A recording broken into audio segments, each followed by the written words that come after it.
se me ocurría comenzar con una pregunta que me hago a mí mismo.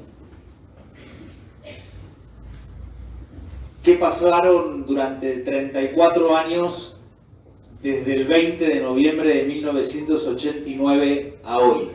Y ahora les explico por qué. El 20 de noviembre de 1989 falleció un señor en el barrio en el que yo había sido catequista, en el que yo siempre digo que encontré a Jesús en el rostro concreto de los que más sufrían. Digo que fue mi segundo bautismo. El primer bautismo fue en la Catedral de Río Gallegos a los 9 días de nacer. Pero ya con unos cuantos años, tenía 19 años, recibí este segundo bautismo, si es que bautizarse es sumergirse en Jesús. Y si bautizarse significa sumergirse, bueno, yo me sumergí en la realidad de los más pobres y con nombre y apellido pude experimentar lo que eso significaba en ese barrio llamado Villa Garrote. Al lado estaba otra chiquitita llamada Villa El Palito, ¿sí? El 20 de noviembre de 1989 falleció un señor que se llamaba Pablo. Pablo vivía en una casita muy chiquita, y no podía caminar. Y prácticamente no salía de su casa. De hecho, hacía mucho tiempo que no salía de su casa. En esa época no teníamos celulares con los que uno fácilmente pone la hora para ver a qué hora me tengo que despertar para ir a trabajar. Y entonces Pablo prestaba un servicio comunitario con sus vecinos más inmediatos, que era golpear las paredes de la casilla, que por supuesto eran muy linderas con las otras casitas del barrio, y por lo menos a sus 3 o 4 vecinos inmediatos, como él por los dolores de las piernas, que no podía caminar, como les dije, no podía prácticamente dormir durante la noche, estaba muy incómodo, entonces él ya sabía y se la pasaba mirando un reloj. Y entonces golpeaba la puerta, la pared del lado izquierdo y lo llamaba a Miguel. Le decía: Miguel, son las 5, la hora que te levantes para trabajar. Y después golpeaba la otra pared y despertaba a Elena para que se levante para trabajar. Y después levantaba a la otra familia para que llevara a los chicos a la escuela cuando eran las 7. Pablo empezó en un momento con una infección grande en la boca. Me acuerdo que primero le pedí a mi papá que fuera a verlo, mi papá es odontólogo, y mi viejo me dijo: no, Jorge, no es un problema de muelas. Este señor tiene otro problema, necesitan llevarlo a un hospital. Y ahí conseguimos la silla de ruedas, esta Marina que es parte de toda esta historia, sacarlo a Pablo, no saben la alegría que era para él salir a la luz del sol, recorrer el barrio en la silla, reencontrarse con vecinos que hacía mucho que no veía. Y esa fue la parte linda de la historia. Y la parte triste era cuando, primero, cómo llevarlo hasta el hospital. Lo llevamos en un camión. Y después en el hospital decirnos: no, lo que tiene es un cáncer, este señor se va a morir. Y entonces, desde nuestra ingenuidad y adolescencia más pura, decir: bueno, que muera en una cama digna, que muera en una cama con sábanas blancas, con sábanas limpias. Y que nos digan: no, no hay lugar. Ese no hay lugar me atravesó ese día y para siempre. Al poco tiempo Pablo murió. Y una vez más demostramos que no había lugar para él cuando lo enterraron en el cementerio de Benavides y lo enterraron como NN. Para mí era Jesús. Me acuerdo que tenía un sifón al lado de su camita, arriba del cajón de verdura que era su mesita de luz, y en el sifón tenía un rosario. ¿Por qué me hago la pregunta? Porque en estos 34 años, desde aquel 20 de noviembre del 89 a hoy, bueno, pasaron los años, pero de alguna manera me significó tanto esa experiencia como otras tantas, que es lo que me hizo poder escribir, reflexionar, rezar y hoy compartir con ustedes este libro. Que como decía Gustavo, y también recordaba que Kate, lleva este título que es No apartes tu rostro del pobre, que es un lema del libro de Tobías. ¿Sí? Me acuerdo que fue un amigo cura al que le conté antes que me habían nombrado obispo justamente un 20 de noviembre, pero ya del 2017, y me dice, tenés que elegir un lema o un lema episcopal que sea disruptivo, como es tu vida, Jorge, tenés que elegir algo que haga ruido. Y entonces empezamos juntos a buscar citas bíblicas, incluso también pensamos en algún momento en citas que fueran de, por ejemplo, de Monseñor Romero o de San Juan Crisóstomo también, que lo citó recién Gustavo. Y me quedé con no apartes tu rostro del pobre, porque no es solamente apartar la vista, que es lo que a veces hacemos en la calle, que es algo de lo que hablé en la prédica el domingo pasado, cuando vivimos en una cultura en la que vivimos con miedo. Y entonces, como vivimos con miedo, ni nos miramos. A ver si te miro y se cruzan las miradas y me conmueve tu dolor. A ver si te miro, se cruzan nuestras miradas y me pedís algo. A ver si te miro, se cruzan nuestras miradas y descubrimos que somos hermanos. Entonces caminamos haciéndonos los apurados, los distraídos. Casi que podemos inventar que estoy hablando con alguien por teléfono para no darle bolilla, diríamos en términos bien criollos, a no apartes tu rostro del pobre. No es solamente un tema de miradas, no es un tema solamente de cara, de dar vuelta a mi cara. Es un tema de no dar vuelta a mi vida, de no dar vuelta a nuestras vidas y de hacernos cargo del dolor de los que sufren. Como decía Gustavo, y el libro trata de detallarlo, pobres en definitiva somos todos. La experiencia de la vulnerabilidad todos la tenemos que vivir. Yo digo que la vulnerabilidad es esencial al ser humano, no es algo accidental. Recordarán esa imagen del hombre de Viterbo, que es ese hombre de brazos y piernas abiertas del Renacimiento, que es el hombre perfecto. Bueno, ninguno de nosotros lo es.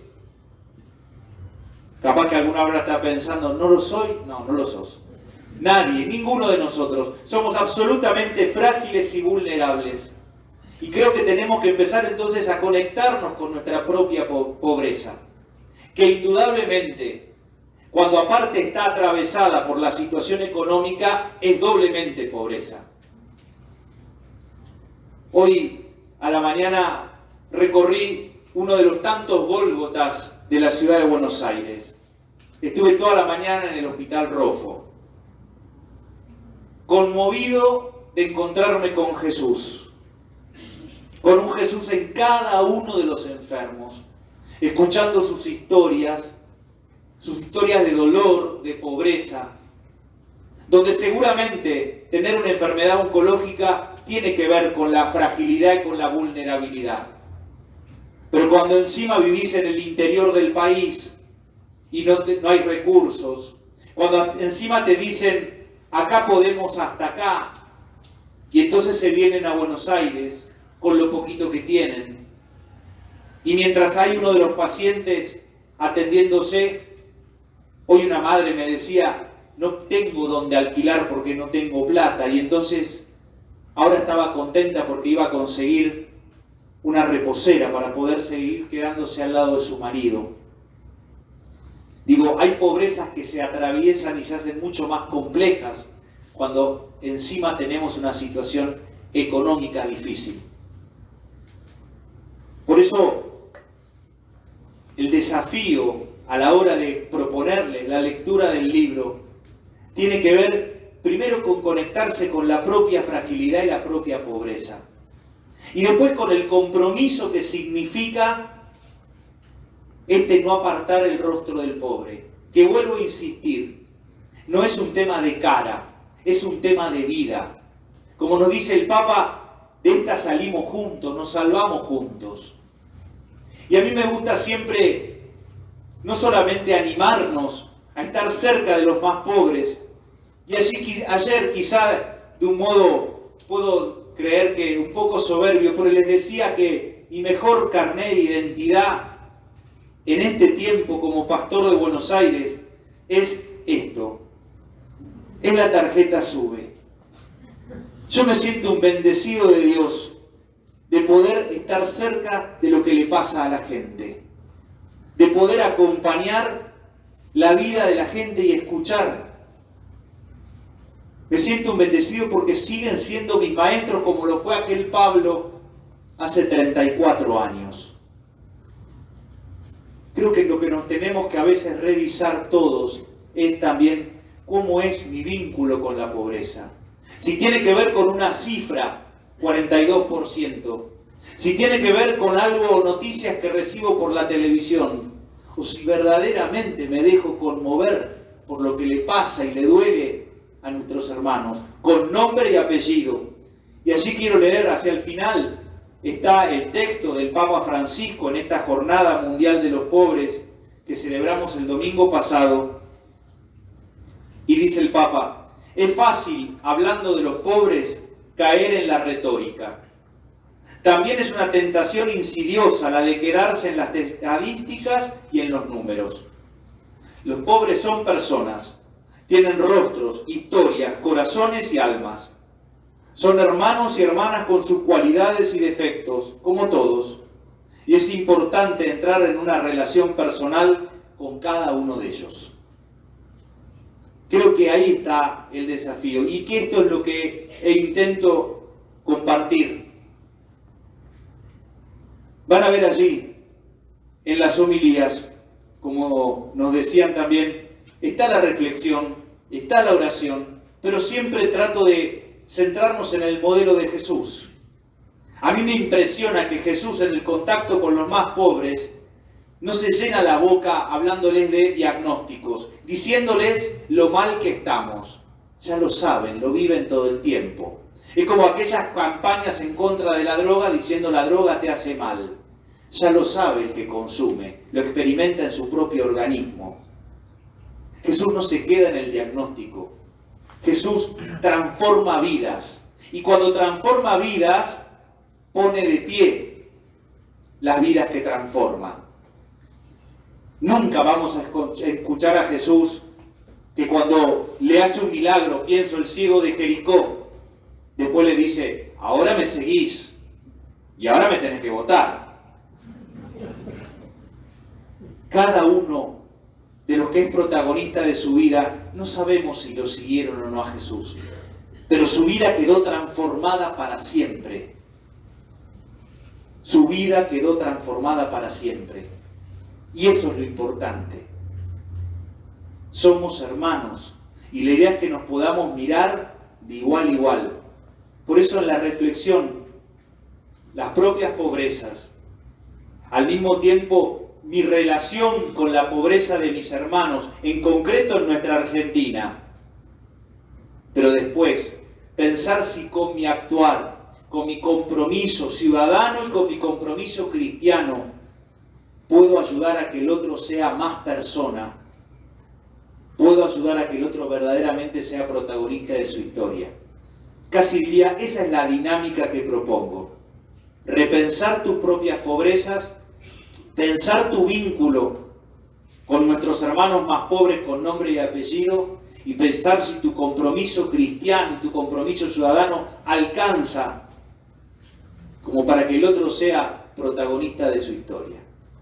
Por ahí va la cosa. Y pienso en la foto. Esta comisaría de este lavatorio de los pies, esto es un Jueves Santo, no sé si era Jueves Santo, porque la Semana Santa en las cárceles puede ser Domingo de Ramos, podés estar haciendo el Vía Crucis el Domingo de Pascua, porque es el día que podés entrar, el día que te dejan. Pero esto es en Río Gallegos, es en una comisaría de Río Gallegos, ¿sí? Y quería también hacer presente aquellas pobrezas que más nos cuestan. Y por eso, porque en general hay pobrezas más románticas, que tienen que ver quizá con los chicos en un barrio, con los niños en un barrio. Pobreza más romántica que puede ser acompañar a algunos abuelos. Pero hay pobrezas que nos cuestionan mucho más, que nos desestabilizan hasta emocionalmente. Pienso concretamente la de los presos. Pienso también la de la gente que corta la 9 de julio. Porque hoy hablamos de diversidad, y hoy está casi de moda, y hoy nadie discute algunos colectivos como el LGTB respecto a hablar de diversidad. Pero también en la diversidad tengo que pensar a los que vienen y cortan la 9 de julio y son hermanos, y son del conurbano o son de la ciudad de Buenos Aires. Digo, cuidado, porque a veces en nombre de la diversidad y en nombre de la opción por los pobres son los pobres que me caen bien, los pobres que me emocionan, los pobres del romanticismo, pero los que me molestan, esos parece que a veces me parece que también tenemos que dejarnos cuestionar. No tengo la respuesta. Lo que sí me animo a decir es que tenemos que repensar nuestro vínculo con todas las pobrezas. Tenemos que repensar nuestros vínculos con cada hermano con el que nos encontramos en esta sociedad tan inequitativa. Y termino. Así como creo que es terrible y duro acercarnos a los más pobres y hacerles el diagnóstico de lo que están sufriendo ya en su propia vida, creo que vienen tiempos en los que tenemos que tener cuidado de no transformarnos también en agoreros de malas noticias y acercarnos a los que sufren para decirle lo mal que vamos a estar. Cuidado con eso, porque vos después volvés a tu casa, tenés un plato de comida, ponés Netflix y mirás una película. Pero aquel al que le envenenaste el alma, aquel al que le dijiste que vamos a estar cada vez peor y que vamos a entrar en el infierno, se queda donde está rascando la lata. Creo que hoy es revolucionario ser profetas de la esperanza. Dar malas noticias es cada día más fácil. Creo que nos tenemos que transformar en profetas de la esperanza para ayudar también a salir de esa pobreza anímica, del miedo, de la tristeza y de los brazos caídos en las que están muchos de nuestros hermanos argentinos. Muchas gracias.